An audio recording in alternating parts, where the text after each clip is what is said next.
Sekarang kita membahas program pengajaran bahasa terpadu.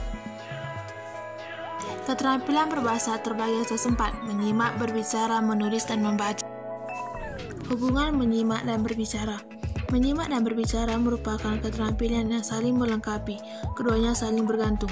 Menyimak dan berbicara merupakan keterampilan berbahasa lisan, keduanya membutuhkan penyajian dan penyajian kembali simbol-simbol lisan. Hubungan menyimak dan membaca. Menyimak dan membaca merupakan keterampilan reseptif. Keduanya memungkinkan seseorang menerima informasi dari orang lain. Baik dalam menyimak maupun membaca dibutuhkan penyediaan simbol-simbol. Menyimak bersifat lisan sedangkan membaca bersifat tertulis. Hubungan berbicara dan menulis. Berbicara dan menulis merupakan keterampilan ekspresif dan produktif. Keduanya digunakan untuk menyampaikan informasi. Dalam berbicara dan menulis dibutuhkan kemampuan menyandingkan simbol-simbol. Simbol lisan dalam berbicara dan simbol tertulis dalam menulis. Hubungan membaca dan menulis. Membaca dan menulis merupakan keterampilan yang saling melengkapi.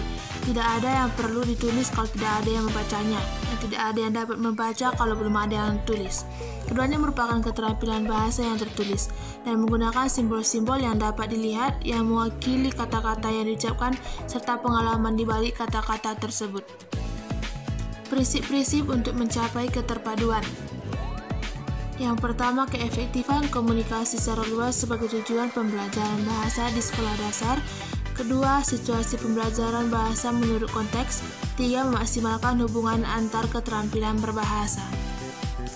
Keterpaduan pembelajaran bahasa. 1. Keterpaduan dalam satu keterampilan bahasa. A. Model kegiatan tunggal rancangan guru. Guru memilih tujuan pembelajaran dapat mendorong tumbuhnya kegiatan terpadu. 2. Model lokakarya. Dalam lokakarya menulis, tugas-tugas yang diberikan guru berasal dari gagasan dan minat anak. 2. Keterpaduan antar keterampilan bahasa. A. Model pertukaran komunikasi. Banyak kegiatan yang berupa percakapan secara spontan dengan saling memberikan informasi. B. Model pemecahan masalah pribadi. Anak-anak sering merasa tidak tenang karena masalah yang dihadapi, misalnya kehilangan pensil, penggaris, dan sebagainya. Guru dapat mengadakan diskusi tidak resmi untuk masalah tersebut. 3. Keterampilan lintas kurikulum. A. Pelajaran yang dipadukan harus yang benar-benar berguna bagi anak. B. Hubungan antara bidang-bidang studi yang dipadukan harus bernilai. 4. Keterampilan bahasa dan IPS. Tugas guru dalam pembelajaran terpadu antara bahasa dan IPS antara lain mendorong anak-anak belajar menggunakan kosakata dalam bidang IPS secara tepat.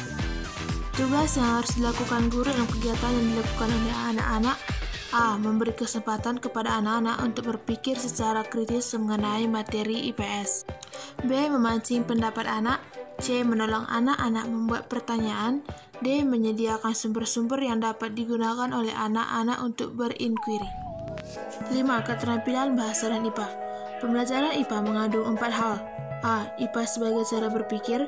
B. IPA sebagai ilmu yang mencoba menerangkan gejala fisik, biologis, dan kimiawi. C. IPA masukkan komponen teknologi.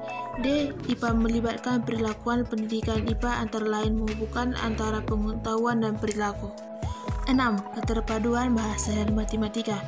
Tujuan utama tersebut yaitu 1. Menghargai matematika. 2. Mampu memecahkan masalah matematika. 3. Belajar berkomunikasi secara matematis. 4. Belajar berpikir secara matematis. Keterpaduan bahasa lisan dengan matematika. Penambahan, pengurangan, perkalian, penggolongan, pecahan, desimal, dan lainnya tidak dipelajari sebagai pengetahuan secara terpisah. Keterpaduan literasi atau melek aksara dengan matematika. Banyak kesempatan membaca dan menulis tentang matematika yang mungkin dapat dipadukan dengan pelajaran bahasa di kelas.